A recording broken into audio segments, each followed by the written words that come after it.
Hello students, dictation 5 second बाद शुरू होगा।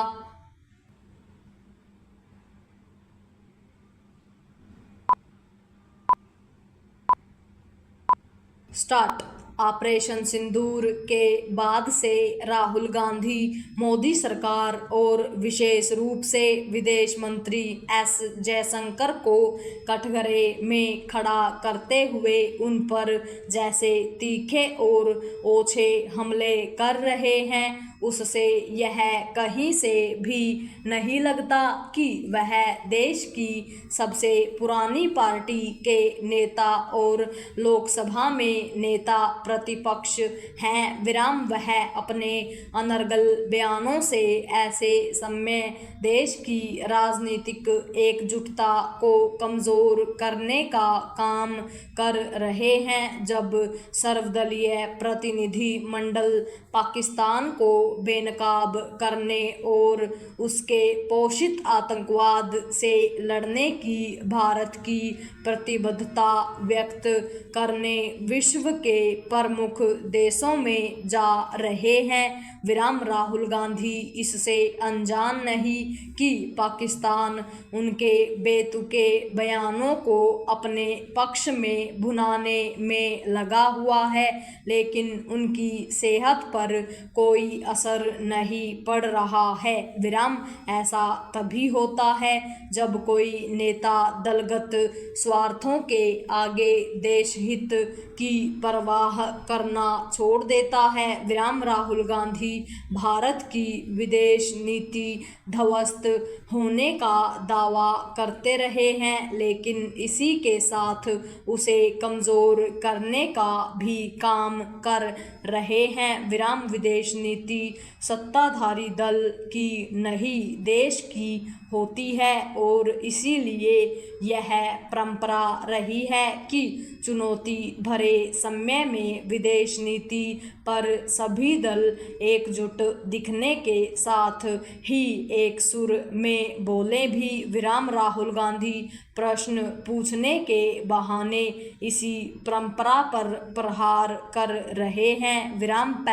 यह सही है कि ऑपरेशन सिंदूर पर विश्व के अनेक देशों और विशेष रूप से अमेरिका की प्रतिक्रिया अपेक्षा के अनुकूल नहीं रही, लेकिन यदि कोई देश अपने संकीर्ण स्वार्थों के लिए पाकिस्तान पोषित आतंकवाद से जानबूझकर मुंह मोड़ ले तो इस पर भारत आपत्ति जताते हुए अपने कूटनीतिक प्रयास तेज ही कर सकता है। भारत यही कर रहा है और इसीलिए वह यह स्वीकार करने को तैयार नहीं कि भारत पाक के बीच सैन्य टकराव ट्रंप के कारण थमा। राहुल गांधी को यह याद होना चाहिए कि कांग्रेस के कार्यकाल में अमेरिका पाकिस्तान के साथ ही नहीं था बल्कि उसका संरक्षक भी था। आखिर तब कांग्रेस की सरकारें उसके रुख को क्यों नहीं बदल सकी?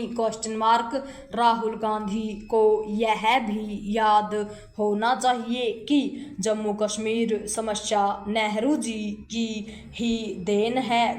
इसी तरह एक सच्चाई यह भी है कि यदि राजीव गांधी सरकार के समय फारूक अब्दुल्ला को छल बल से चुनाव नहीं जिताया गया होता तो न तो कश्मीर में असंतोष फैलता और न ही पाकिस्तान को उसका लाभ उठाने का मौका मिलता।